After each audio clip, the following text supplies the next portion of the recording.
ఇక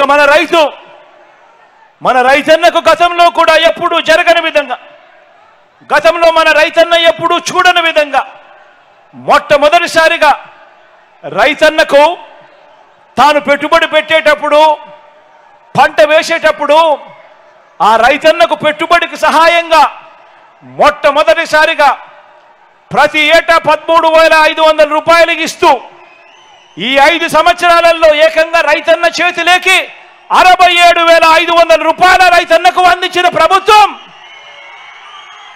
కేవలం ఈ 58 నెలల కాలంలోనే మీ బిడ్డ ముఖ్యమంత్రిగా ఉండగానే వైఎస్ఆర్ రైతు భరోసా ద్వారా జరిగింది అని చెప్పడానికి గర్వపడతా ఉన్నా.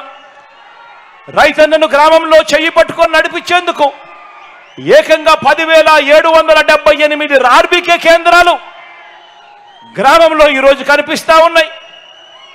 రైతన్నకు ఏ అవసరం వచ్చినా కూడా పంట విత్తనం వేసే దగ్గర నుంచి పంట కొనుగోలు దాకా కూడా ప్రతి అవసరంలోనూ కూడా రైతన్నకు తోడుగా ఉంటూ ఆ ఆర్బీకేలు పనిచేస్తూ ఉన్నాయి. రైతన్నలకు 9 గంటల పాటు పగటిపూటే ఉచిత విద్యుత్, క్వాలిటీ విద్యుత్ ఇస్తా ఉన్న ప్రభుత్వం, రైతన్నలకు మొట్టమొదటిసారిగా ఉచిత పంటల బీమా అమలు చేస్తా ఉన్న ప్రభుత్వం కేవలం మీ బిడ్డ ప్రభుత్వం మాత్రమే. రైతన్నలకు ఏ సీజన్లో నష్టం జరిగితే ఆ సీజన్ ముగిసేలోగానే ఆ రైతన్నకు ఇన్పుట్ సబ్సిడీ ఇస్తా ఉన్న పాలన కూడా కేవలం మీ బిడ్డ పాలనలోనే ఈ 58 నెలల కాలంలోనే రైతన్నలను ఇంతగా తోడుగా ఉంటూ రైతన్నలను ఆడుకున్నది కూడా కేవలం ఈ 58 నెలల కాలంలోనే మీ బిడ్డ పాలనలోనే అని చెప్పడానికి గర్వపడతా ఉన్నా. రైతన్నలకు అదనపు ఆదాయం ఉండాలని పాడి రైతులను సైతం ఆ రైతన్నలకు, అక్క చెల్లెమ్మలకు పాడి పశువులు కొనించడమే కాకుండా అమ్ములను తీసుకొని వచ్చి కాంపిటీషన్ క్రియేట్ చేసి చంద్రబాబు మూసేసిన చిత్తూరు డైరీ లాంటివి కూడా తెరిపించి ఈరోజు పాడి రైతులందరికీ కూడా ఈ 58 నెలల కాలంలోనే ప్రతి లీటరు కూడా 10 రూపాయల నుంచి 22 రూపాయలు పెరిగిన మాట ఈ 58 నెలల కాలంలోనే మీ బిడ్డ పాలనలోనే అని చెప్పడానికి గర్వపడతా ఉన్నాను. రైతన్నలకు ఏకంగా మంచి చేస్తూ 19,17,000 మంది రైతన్నలకు వాళ్ళ కుటుంబాలకు మంచి చేస్తూ 34,72,000 ఎకరాలకు పూర్తి హక్కులను కల్పిస్తూ సర్వ హక్కులను ఆ భూముల మీద రైతన్నలకు కల్పిస్తూ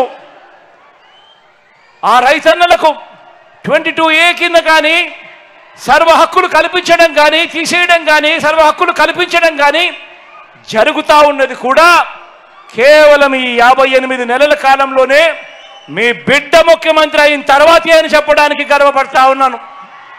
మొట్టమొదటిసారిగా అసైన్డ్ రైతులకు ఈరోజు పట్టా భూములు వస్తూ ఉన్నాయి, పట్టాలు చేతికి వస్తూ ఉన్నాయి. సామాజిక న్యాయం విషయంలో సువర్ణ అధ్యాయాన్ని లిఖించినది కూడా ఈ 58 నెలల కాలంలోనే అని చెప్పడానికి గర్వపడతా ఉన్నా. మొట్టమొదటిసారిగా ఒక పేదవాడిని గౌరవించిన ప్రభుత్వం ఏదైనా ఉంది అనంటే, ఒక పేదవాడికి తోడుగా ఉన్న ప్రభుత్వం ఏదైనా ఉంది అనంటే అది మీ బిడ్డ ప్రభుత్వం అని చెప్పడానికి కూడా గర్వపడతా ఉన్నా.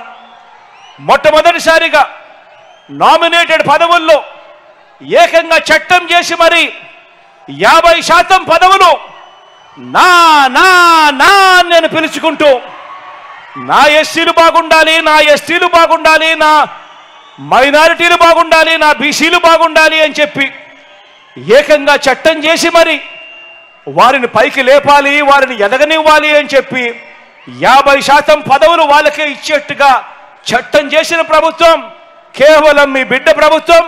జరిగినది ఈ 58 నెలల కాలంలో నేను చెప్పడానికి గర్వపడతా ఉన్నా. మంత్రి మండలిలో ఏకంగా 68% పదవులు ఈ వర్గాలకే ఇవ్వడం దగ్గర నుంచి మొదలెడితే 2,31,000 ప్రభుత్వ ఉద్యోగాలు.